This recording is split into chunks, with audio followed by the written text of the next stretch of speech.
ইমাম হোসেন যাদেরকে মুসলমান মানে না, আপনি কুনাক করলে তাদেরকে সাহাবা বলেন।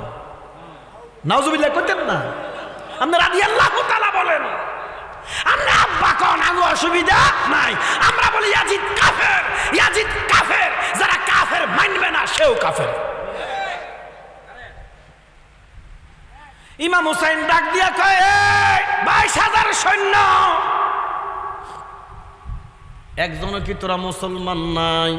মাথা নত।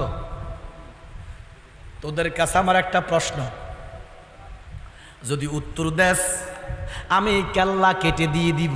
যুদ্ধ করতে আসি নাই, আমি ক্ষমতার জন্য আসি নাই।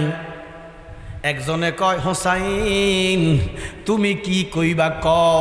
হোসাইন কাইন্দা কয়, কাফেররা রে, তোরা যে আমার আলী আসগরকে হত্যা করলি, শহীদ করলি, আমার কাসেমকে শহীদ করলি, আমার আলী আকবরকে শহীদ করলি, আমার আলী আসগরকে শহীদ করলি।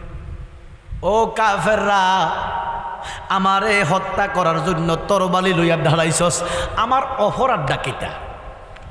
আল্লাহু আকবার কন্যা। হুসাইন আমার অপরাধটা কি?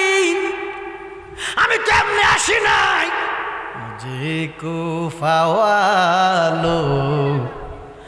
মুসাফির না সমঝো,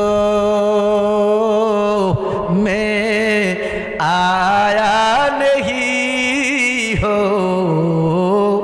ভুলা গায়া হো। আমার 1300 চিঠি দিয়ে দাওয়াত দিয়ে এখানে এনেছিস, আমার কোন অপরাধে হত্যা করতে চাস? আমার আহালদের কি দোষ?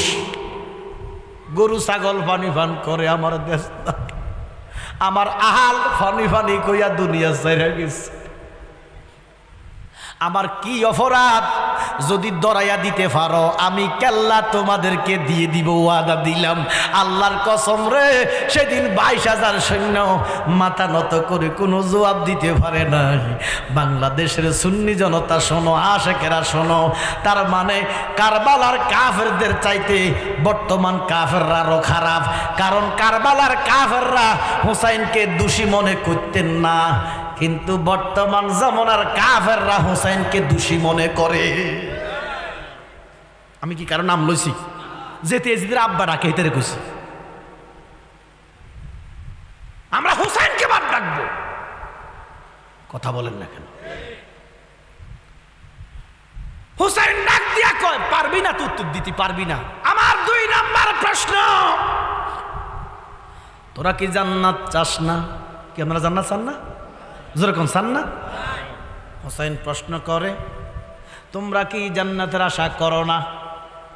22,000 সৈন্য কয় করি। তো ইমাম হুসাইন চোখের পানি ফালাইয়া কয়, নাফরমান রে, তোরা কি জানোস না আমি হুসাইন জান্নাতের সরদার। কান্দে মা ফাতেমা, কান্দে মা ফাতেমা। আল্লাহু আকবার।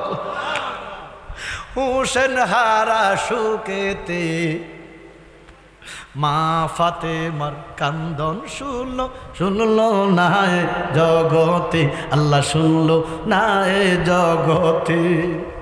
মাওলা আলী ডাক দিয়া কয়, মাওলা আলীর সন্তান আলী মুকাম ডাক দিয়া কয়, তোরা কি জান্নাতের আশা করস না? আমি তো জান্নাতের যুবকদের সরদার, ঘোষণা দিয়েছেন আমার আল্লাহ।